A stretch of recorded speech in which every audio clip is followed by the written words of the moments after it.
A Taliban delegation ahead of the second round talks with the Kabul establishment met with Pakistan leadership in Islamabad. However, the meeting that came on the anniversary of the heinous Peshawar attack has drawn criticism from around the world. Kabul has time and again accused Pakistan of nurturing and providing a tacit support to Taliban in order to carry out attacks in Afghanistan.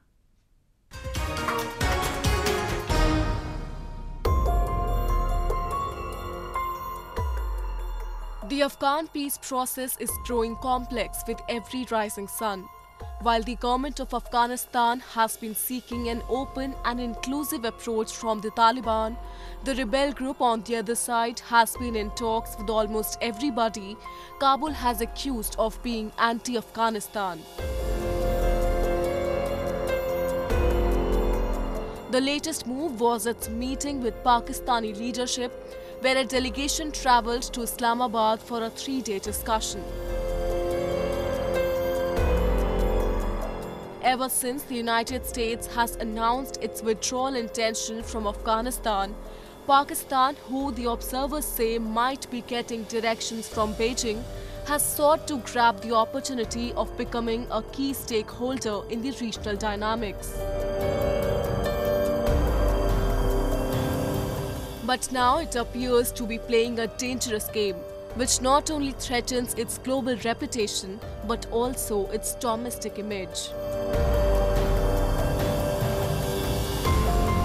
While its leadership has been hosting and directing Taliban for no real reason, the locals are furious over the fact that it is inviting and honoring those who carried out one of the biggest terror attacks suffered by Pakistan.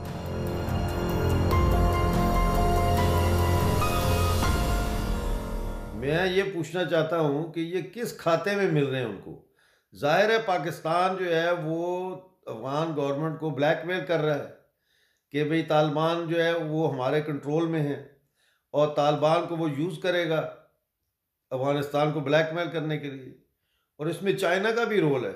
क्या China का ambassador भी मिलेगा मुल्ला brother को? ये बहुत सारे सवालात हमें सोचने चाहिए।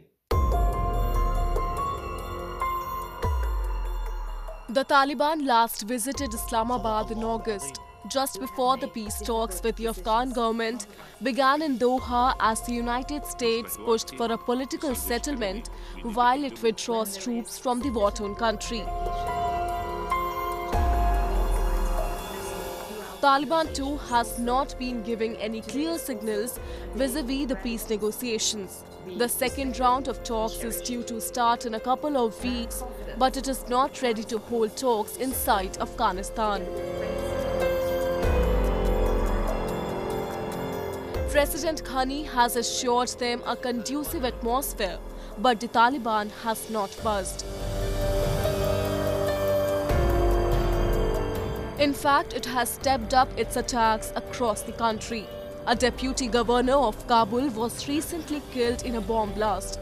This has happened despite international community urging both sides to come to a ceasefire.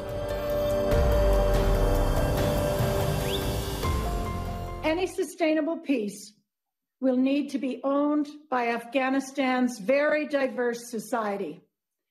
This is only possible if the process is inclusive from the outset, with meaningful participation by all constituencies, including women, youth, minorities, victims of conflict, and religious leaders.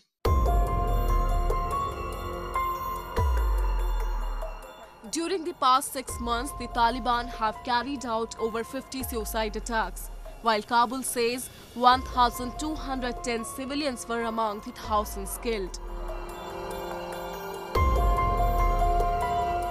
International community, including the United Nations, has urged rebels to reduce violence, but they have not regarded any of those calls. Taliban maintains that there will be no change in their modus operandi until a final deal is hammered out.